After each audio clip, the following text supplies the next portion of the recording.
Hello friends, स्वागत है आपका अपने channel law study with Chamoli में। साथियों, आज की इस वीडियो में हम समझेंगे एक्स्ट्राडिक्शन।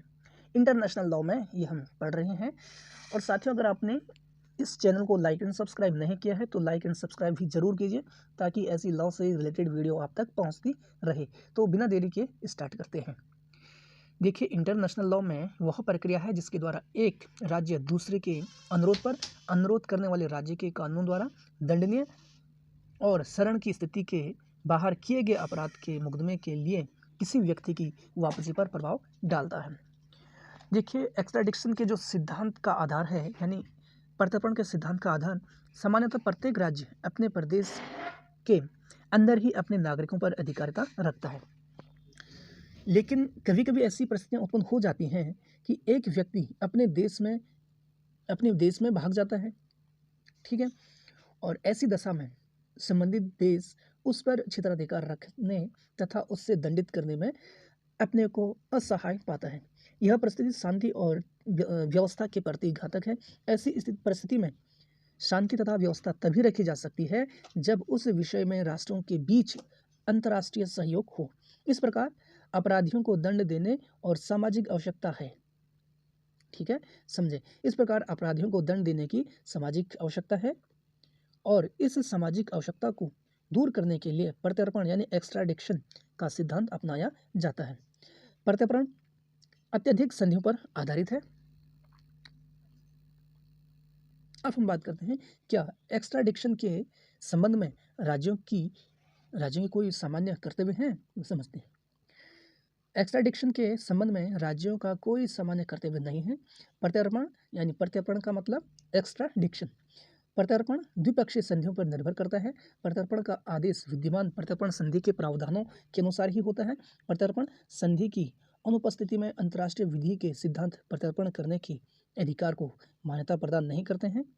अपराधी के प्रत्यर्पण करने तथा संबंधित राज्य द्वारा उससे वापस मांगने का विधिक अधिकार प्रत्यर्पण संधि के भी किसी अन्य राज्य की प्रार्थना पर किसी शक्ति का प्रत्यर्पण संधि का अनुपस्थिति में कोई विधिक उत्तरदायित्व नहीं है। आगे हम बात करते हैं प्रत्यर्पण के अर्थ तथा परिभाषा। ओपनहाइम के अनुसार अपराधी को जिस देश में उसने अपराध किया है या अभियुक्त है उस देश द्वारा जहां वह उस समय है लौटा देना प्रत्यर्पण है, यानी एक्स्ट्राडिक्शन है। प्रसिद्ध विधि शास्त्री ग्रोसस के अनुसार प्रत्येक देश का कर्तव्य है कि या तो अपराध करने वाले व्यक्तियों को स्वयं दंड दे या उसे ऐसे राज्य को लौटा दे जहां उसने अपराध किया है। परंतु व्यवहार में राज्य इस प्रकार का उत्तरदायित्व स्वीकार नहीं करते। अंतर्राष्ट्रीय विधि यानी इंटरनेशनल लॉ में एक्स्ट्राडिक्शन मुख्यतः द्विपक्षीय संधियों पर आधारित है। सिद्धांत के रूप में राज्य किसी विदेशी नागरिक को शरण देने में अपना अधिकार समझते हैं। प्रोफेसर ओपनहाइम ने उचित ही लिखा है कि राज्य सदैव विदेशियों को शरण देना अपना अधिकार समझते हैं। अतः प्रत्यर्पण के संबंध में अंतर्राष्ट्रीय विधि का प्रथा संबंधी कोई सार्वभौमिक नियम नहीं है जिसके द्वारा राज्यों पर प्रत्यर्पण का उत्तरदायित्व है। अब हम समझते हैं पर्पस ऑफ एक्स्ट्राडिक्शन यानी प्रत्यर्पण का उद्देश्य। प्रत्यर्पण का मुख्य उद्देश्य अपराध को रोकना एवं अपराधी को दंडित करना है। यदि कोई व्यक्ति एक देश में अपराध करके दंड से बचने के लिए दूसरे देश में भाग जाता है तो ऐसे व्यक्ति को प्रत्यर्पण की प्रक्रिया से वापस लाकर उसको न्यायालय द्वारा मुकदमा चलाकर दंडित किया जाता है।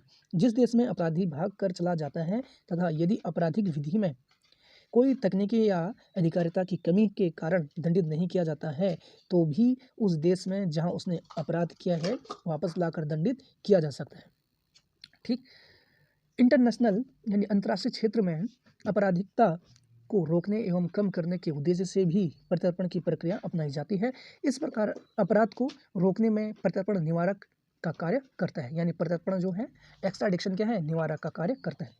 अपराध को रोकना सभी देशों के हित में, क्योंकि आपराधिक प्रकृति का कोई व्यक्ति जिस देश में रहता है उसका प्रत्यर्पण करना उस देश की सुरक्षा के हित में होता है। सामान्यतया प्रत्यर्पण द्विपक्षीय संधि एवं पारस्परिक पर आधारित होता है। आगे हम बात करते हैं राजनीतिक अपराधियों का प्रत्यर्पण न करने का सिद्धांत, नॉन एक्स्ट्राडिक्शन ऑफ पॉलिटिकल क्राइम्स। अंतर्राष्ट्रीय विधि के प्रत्यर्पण के विषय में एक प्रसिद्ध नियम है कि राजनीतिक अपराधियों के विषय में प्रत्यर्पण नहीं होता। एडवर्ड कॉलिंस के अनुसार अधिकतर राज्य ऐसे व्यक्तियों का प्रत्यर्पण करने से इनकार कर देते हैं जिन्होंने अपराध राजनीतिक उद्देश्यों के लिए किए हैं, परंतु राजनीतिक अपराधियों के कानून को लागू करने में न्यायालय को सदैव कठिनाई रही है। राजनीतिक अपराधियों के विषय में प्रत्यर्पण न करने वाले का आरंभ 1780 में फ्रांस की क्रांति से प्रारंभ हुआ। बाद में और भी देश ने राजनीतिक अपराधियों के प्रत्यर्पण न करने के संबंध में अपनी स्वीकृति प्रदान की। राजनीतिक अपराध के अर्थ को सीमित करने के लिए अंतर्राष्ट्रीय प्रयास। कठिनाई सबसे अधिक उन जटिल मामलों में होती है जिनमें राजनीतिक अपराध साथ ही साथ एक साधारण अपराध होता है, जैसे हत्या, लूटपाट, चोरी आदि। दूसरे और कुछ ऐसे जटिल अपराध के संबंध में विधि निश्चित करने के लिए 3 महत्वपूर्ण प्रयास किए गए हैं। वो 3 महत्वपूर्ण प्रयास क्या है? बेल्जियम अटेंटाट उपधारा। यह उपधारा 1854 के जैकिन के मामले के बाद अपनाई गई थी और एक फ्रांसीसी निर्माता जूल्स जैकिन, जो बेल्जियम के अधिवासी था तथा उसकी फैक्ट्री में कार्य करने वाला सिलिसियन जैकिन नामक का एक फोरमैन, जो एक फ्रांसीसी था, ने सम्राट नेपोलियन तृतीय की हत्या करने के उद्देश्य से लिल्ली कलेस के मध्य रेल पटरी पर विस्फोट करने का प्रयास किया। फ्रांस ने बेल्जियम से मुक्त दोनों अपराधियों के प्रत्यर्पण के लिए प्रार्थना की, परंतु बेल्जियम ने कोर्ट ऑफ अपील ने यह प्रार्थना इसलिए अस्वीकार कर दी क्योंकि बेल्जियम की प्रत्यर्पण विधि के अनुसार राजनीतिक अपराधियों का प्रत्यर्पण निषिद्ध था। अतः ऐसे मामले में निपटने के लिए बेल्जियम ने 1856 में अटेंटाट उपधारा को पारित किया। इस उपधारा के अनुसार किसी विदेशी सरकार के प्रधान या उसके परिवार के किसी सदस्य की हत्या को राजनीतिक अपराध नहीं समझा जाएगा। बहुत से यूरोपीय राज्यों जैसे इंग्लैंड ने इसी प्रकार का अपराध पारित की है, यानी इसी प्रकार का क्या है, उपधारा पारित की है। अब भारतीय स्थिति को समझते हैं, इसमें क्या लिखा है। प्रत्यर्पण अधिनियम 1962 का सेक्शन 31C के अनुसार यदि अभियुक्त का प्रत्यर्पण जिस अपराध के लिए मांगा जा रहा है वह राजनीतिक है या अभियुक्त न्यायालय के सम्मुख यह सिद्ध कर देता है कि जिस अपराध के लिए उसे दंडित करने का प्रयास किया जा रहा है वह राजनीतिक है, तो उसका प्रत्यर्पण नहीं होगा। अतः इस संबंध में भारतीय विधि अन्य राज्यों की विधियों के समान है। यदि राजनीतिक या अन्य कारणों से केंद्रीय सरकार यह पाती है कि अभियुक्त का प्रत्यर्पण करना उचित नहीं होगा तो वह अभियुक्त को छुड़वा सकती है। ठीक। प्रत्यर्पण के संबंध में कुछ शर्त तथा प्रतिबंध क्या है समझते हैं। न्यायालयों ने प्रत्यर्पण के विषय में कुछ सामान्य नियम स्थापित किए हैं। दूसरे शब्द में हम कह सकते हैं कि प्रत्यर्पण के लिए निम्न दशाएं हैं। क्या क्या दशाएं हैं एक्स्ट्राडिक्शन के लिए? प्राय सभी राष्ट्र इस बात से सहमत हैं कि राजनीतिक अपराधियों का प्रत्यर्पण नहीं होना चाहिए, परंतु राजनीतिक अपराध क्या हैं इस विषय में अत्यधिक मतभेद है। सैनिक अपराध पर भी प्रत्यर्पण नहीं किया जाता है। इसी प्रकार धार्मिक अपराध भी प्रत्यर्पण के अंतर्गत नहीं आते। विशेषता का नियम, द रूल ऑफ स्पेशलिटी, किसी अपराधी का प्रत्यर्पण किसी अपराध विशेष के लिए होता है और वह देश उस अपराध के विरुद्ध वही मुकदमा चला सकता है जिसके लिए उसका प्रत्यर्पण हुआ है। ठीक। 5th है दोहरी आपराधिकता का नियम। जिस अपराध के लिए प्रत्यर्पण होता है वह अपराध दोनों संबंधित देशों, प्रत्यर्पण करने वाले तथा प्रत्यर्पण मांगने वाले में अपराध घोषित होना चाहिए। आगे हम समझते हैं प्रत्यर्पण संबंधी अपराध के लिए पर्याप्त साक्ष्य होना जरूरी है। दूसरे शब्दों में अपराध ऐसा होना चाहिए कि प्रथम दृष्टि से यह अपराध मालूम पड़े।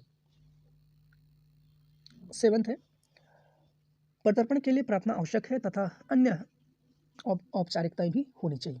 प्रत्यर्पण संबंधी संधि में लिखित सभी शर्तों तथा नियमों का पालन अपराधी के पहले प्रत्यर्पण करना आवश्यक है।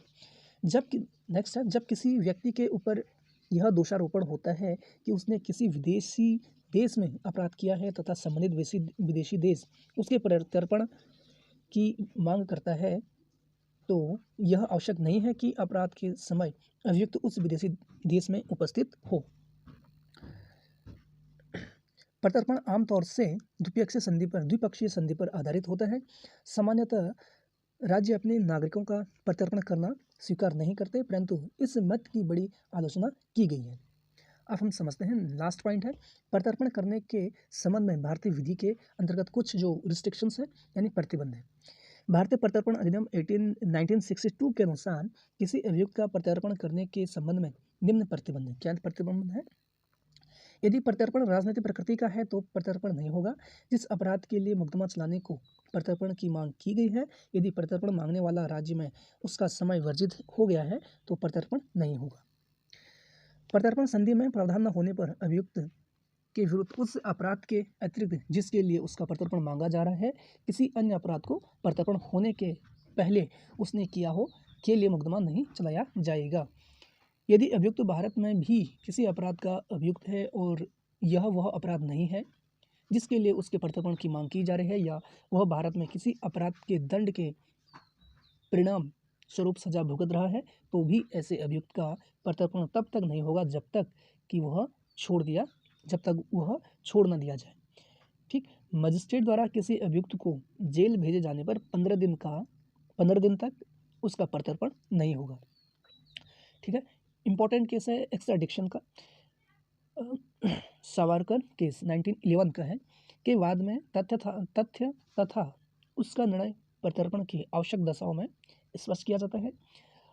यहाँ इतना कहना पर्याप्त होगा कि इस वाद में हेग विवाचन न्यायालय ने यह नियम प्रतिपादित किया कि अंतर्राष्ट्रीय विधि के अंतर्गत किसी राज्य का यह उत्तरदायित्व नहीं है कि वह अपराधियों को इस आधार पर वापस करे कि उसके प्रत्यर्पण संबंधी नियमों का ठीक प्रकार से पालन करने के पूर्व उसे दे दिया गया था।